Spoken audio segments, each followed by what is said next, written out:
Paramashivoham. Om Nithyananda Paramashivoham. Om Nithyananda Paramashivoham. Om Nithyananda Paramashivoham. Om Nithyananda Paramashivoham. Om Nithyananda Paramashivoham. Om Nithyananda Paramashivoham. Om Nithyananda Paramashivoham. Om Nithyananda Paramashivoham. Om Nithyananda Paramashivoham. Om Nithyananda Nityanandam. Hope all of you, how many of you have started manifesting this? Please continuously hold that cognition inside of you. The powerful cognition we all just learned, the power of space we all just learned.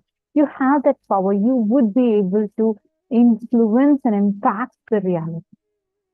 All right, now we're going to enter into a very important session, and this session would be like a preparation for all of us for receiving the darshan. In this session, Swamiji is going to reveal to us a very important subject on how nothing falls apart, everything falls in place. This is the principle for which Bhagavan Sandhya and Ritsamurti dances. Today we are going to be having the darshan of various dancing forms of Paramashiva. Pradhan Ritsamurti is the Nataraja form that most of us will be familiar of. There's one more called as Sandhya Ritsamurti, meaning he dances in twilight time, literally in midst of destruction and creation, or creation and destruction, that in between time. The moment you realize that Paramashiva, I know even through the toughest ordeals, it is you who is doing your Sandhya Tandava, you'll be like, oh God, this fellow knows, now my secret is revealed to him. He'll just give us the darshan. Understand? It is the cosmic dance of Paramashiva, which when you understand, you'll be liberated. You'll be pulled out of delusion and everything will happen exactly the way you want it. Life will be auspicious. Everything is auspicious. We are going to be learning this very, very powerful cognition right now in this session. So let's all listen to this now.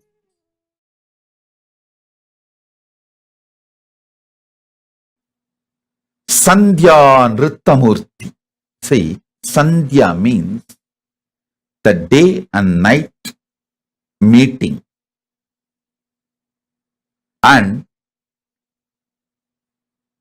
destruction, pralaya, and creation meeting. For you to understand roughly, you can roughly understand as ice age. During every ice age, he dances the cosmic dance. That is called Sandhya Tandava. Listen. Whenever you feel everything in your life is falling apart, suddenly business is collapsing, wife is leaving, and kids are not listening to you. It's almost like your whole life is going. What do you think as your life? is going, health is failing, whenever you feel that pralaya is happening in you, meditate on the Sandhya Nritta Murti, invoke him. Mahadeva, you are doing your Sandhya Nritya in my life.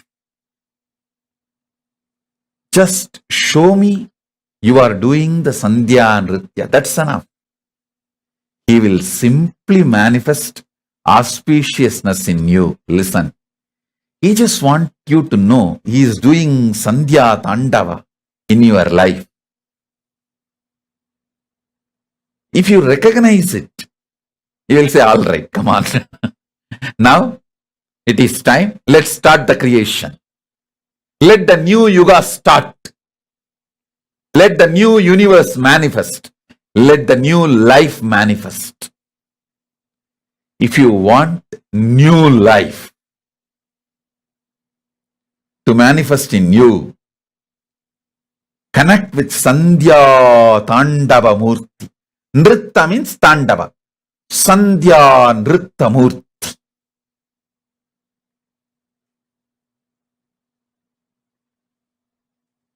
Tandava goes through certain discipline. Nritta is beyond all discipline.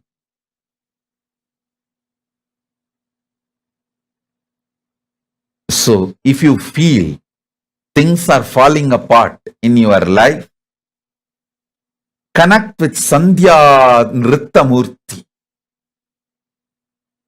Mahadeva, Paramashiva, I know you are doing Sandhya Nritta in me. Just reveal that you are doing Sandhya Nritta, so I'll be in peace. That's all. He will feel very shy. Hey, this fellow caught me. Now he knows my Leela. Okay, come on. All right. I'll create the new life for you. I'll manifest new life for you. Delusion will delude you as long as you have not recognized the delusion is deluding you. The moment you recognize delusion is deluding you, it can no more delude you. Delusion cannot delude you. The moment you recognize delusion is deluding you. Actually, even this Sandhya Nritta Murti we have in Seattle Temple. Seattle Temple, we have not only the huge Nataraja, Ananda Nataraja, we have some more dancing forms of Shiva. I think we have done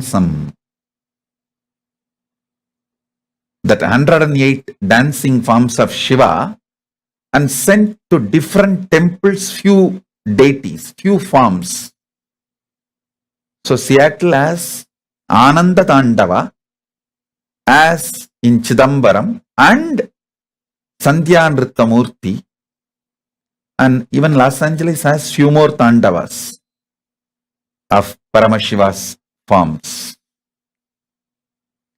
So connect with this superconscious mutation, Sandhya Nritta Murti. You will realize nothing is falling apart, everything is falling in place.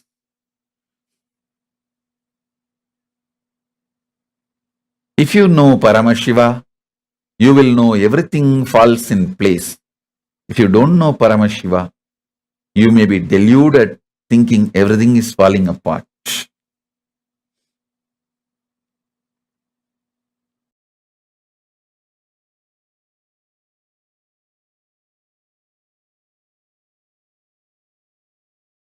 Listen intensely.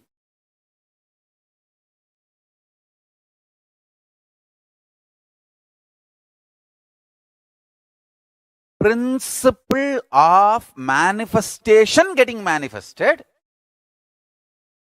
Principle of maintenance getting manifested. Principle of rejuvenation getting manifested. Principle of pulling out of delusion getting manifested. principle of liberation getting manifested. So, creation of the universe is one level.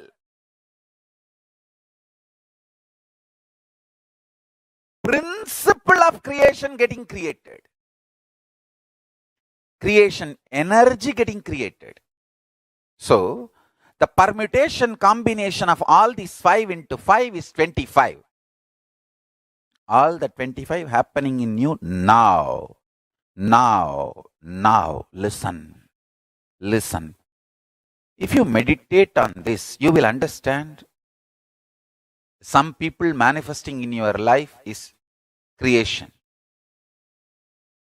Some people leaving your life is rejuvenation. Some people getting back to your life is pulling out of delusion.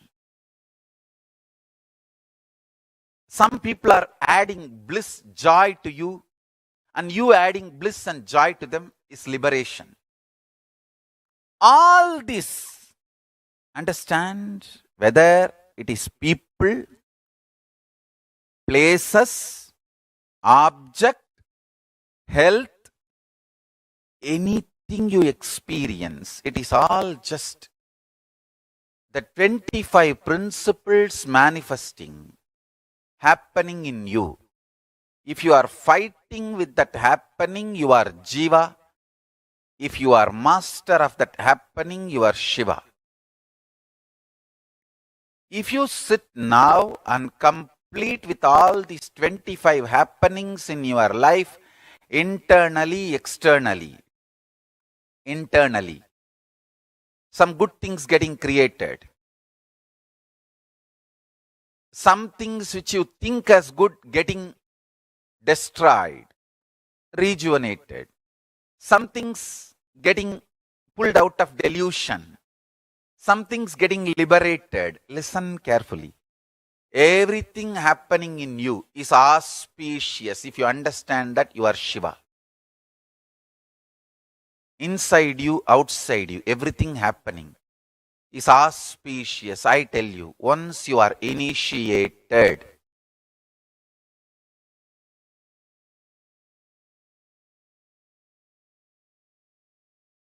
once you are my disciple, listen very clearly. Even if you think in your life things are falling apart, they are falling in proper place. Understand?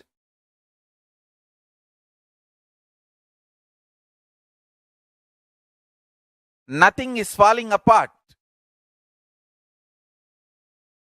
They are all falling in place.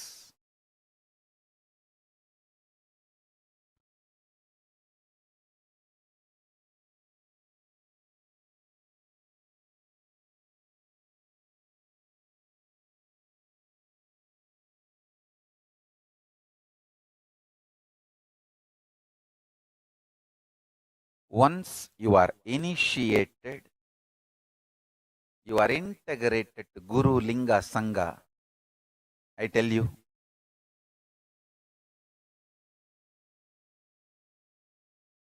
nothing falls apart. You may, even if you think things are falling apart in your life, they all fall in place. Understand that. Nothing falls apart. Everything happening is auspicious. Everything is falling in place for the higher purpose. I tell you. Once you sit with that clarity, you are Shiva. If you are able to come to that clarity in your life, you are master of your life. You are Ishvara. I tell you, whoever is constantly in firefighting mode internally lives as Jiva. Whoever lives in ferocious mode internally lives as Shiva. So be very clear. If you are suddenly having lottery, wealth is getting manifested. If you are losing some money, the destruction of wealth is happening. But that does not mean you are a loser or something is wrong with you. You are Paramashiva. Things are not falling apart. Things are falling in place. Sometimes some wealth loss awakens strong, active, workaholic energy in you, which is, you might have lost few $1,000s, but the energy gets triggered in you, maybe worth of millions of dollars. I have seen this happening. So nothing is wrong, inauspicious. Anybody who soaks into this powerful cognition, whatever is happening is auspicious. First of all, that powerful cognition fellow, you will not have violence inside. And you will not be doing anything wrong. You will be living as Paramashiva. When somebody tries to attack you, they only create karma. It's not that you have some karma, because of that they are coming near. No, they create karma for themselves. You live in a pure Paramashiva space. I tell you, when you are integrated to your Guru, the powerful cognitions they manifest, it may be very simple word, but it will just open your kundalini.